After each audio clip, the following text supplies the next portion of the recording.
خب دوستان ادامهش رو براتون توی ویدیو دیگه دارم میذارم که حالا هم راحت‌تر آپلود بشه، هم باز طبق معمول به مشکل نخوریم.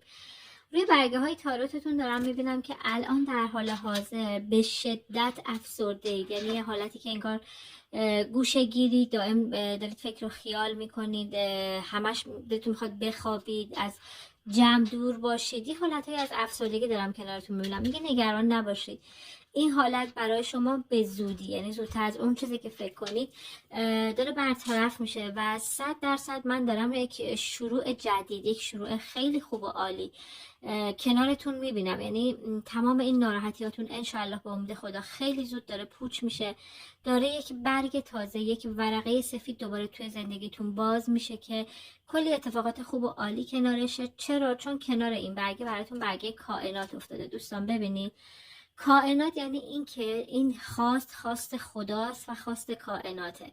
خدا و کائنات میخوان شما خوشحال باشید، میخوان به آرزوهاتون برسونن شما رو، و همه نیروهای خدا، ابر و باد و مه و خورشید، همه یه جورایی دست به دست دارن میدن که شما به این خواستتون برسید. پس به خدا و کائنات خدا اطمینان داشته باشین، چون شما 100% رسیدن به خواست، آرزو و حاجتتون رو دارید. یک دوری کردن، رفتن، حالا ممکنه مهاجرت باشه، ممکنه یک قهر باشه، با یک یا چند نفر از اعضای خانواده‌تون میبینم انگار نیاز به آرامش دارید و این کار رو میکنید و این کار برای مدتی براتون خوب هست. یعنی اون آرامشی که لازم دارید به دست میارید و یک سری از آدم‌های زندگیتون رو هم دارید به طور کامل حذف میکنید که این کار خیلی به نفع شماست و خیلی داره بهتون کمک میکنه. اولش شاید یه مقدار به هم بریزید، ناراحت بشید، ولی داره میگه نگران نباشید، این کار عذرخواهی میکنم 100% به نفعتونه و 100% کمکتون میکنه.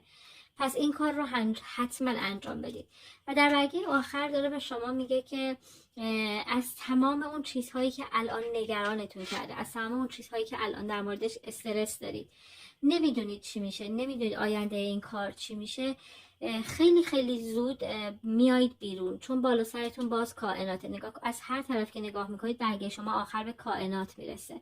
پس دوستان گلم، خانم های گل، آقایون گل، برای هر نیتی که دارید و الان کاملا ناامیدید، خیلی این فال براتون مبارک و خوب افتاد، اونم توی همچین شب عزیزی. داره میگه از این ناراحتی، از این نابسامانی فکری و روحی که دارید، حتی ممکنه شما رو حتی دچار کسالت جسمی هم کرده باشه، میگه نگران نباشید، چون خدا پشتتونه، خدا حواسش به شما هست و داره تمام نیروهاشو برای کمک به شما میفرسته. عزیزانم، من که خیلی لذت بردم از این فال، خیلی انرژی خوبی ازش گرفتم و مطمئنم شما هم همین حس رو داشتید. پس نگران نباشید، تا خدا هست هیچ مشکلی نیست عزیزان من.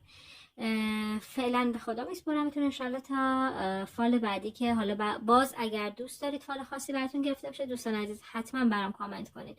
لایک و شیر یادتون نره. خیلی دوستتون دارم. شب خوبی داشته باشید.